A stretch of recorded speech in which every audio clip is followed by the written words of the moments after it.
Allison. If any of you knew me at McPherson in Riceville, I went by Florence because that's my first name, and until I went to prison, nobody knew that.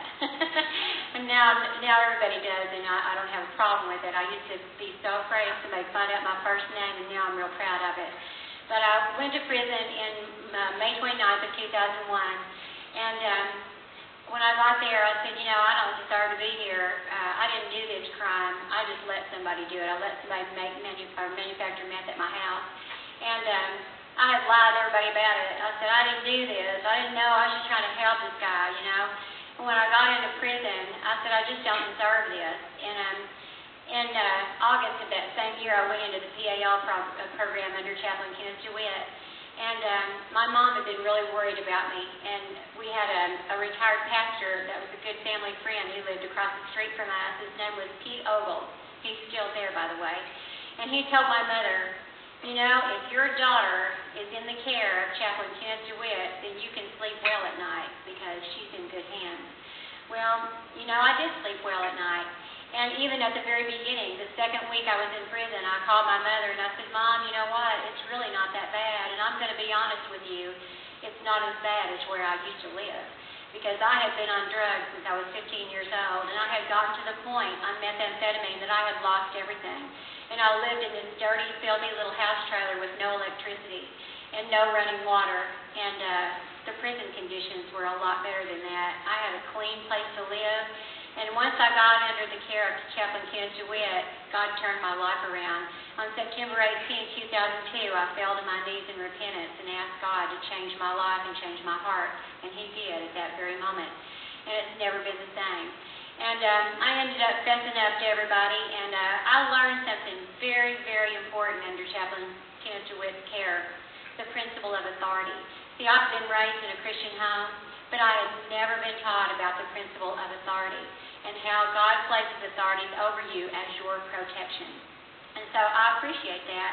And I learned that if you pray for your authorities and you submit in your heart, if you have a submissive spirit, then God will bless you through those authorities.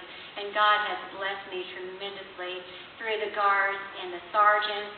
I spent only 10 months at McPherson, and then I went to Riceville work release under Sergeant Benton, Sergeant Starr, Corporal Stallings. I don't know if you know any of these people, but they made my life pretty rough at first.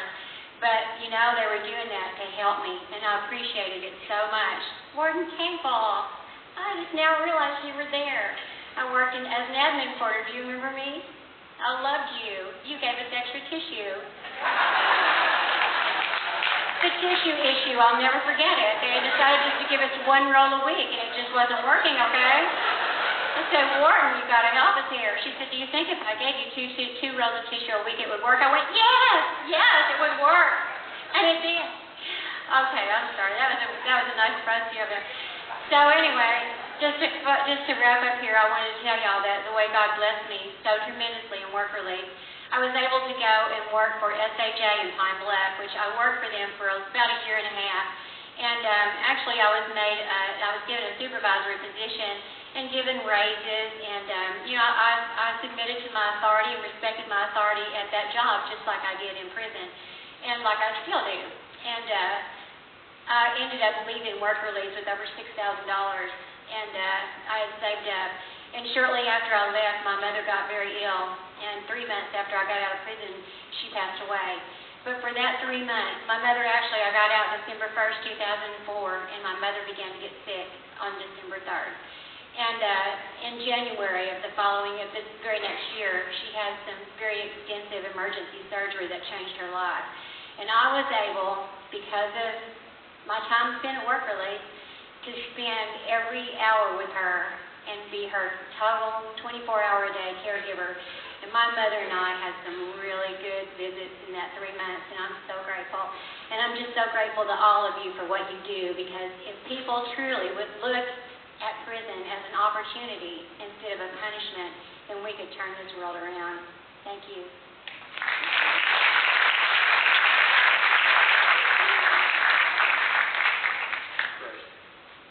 Warren Woodham.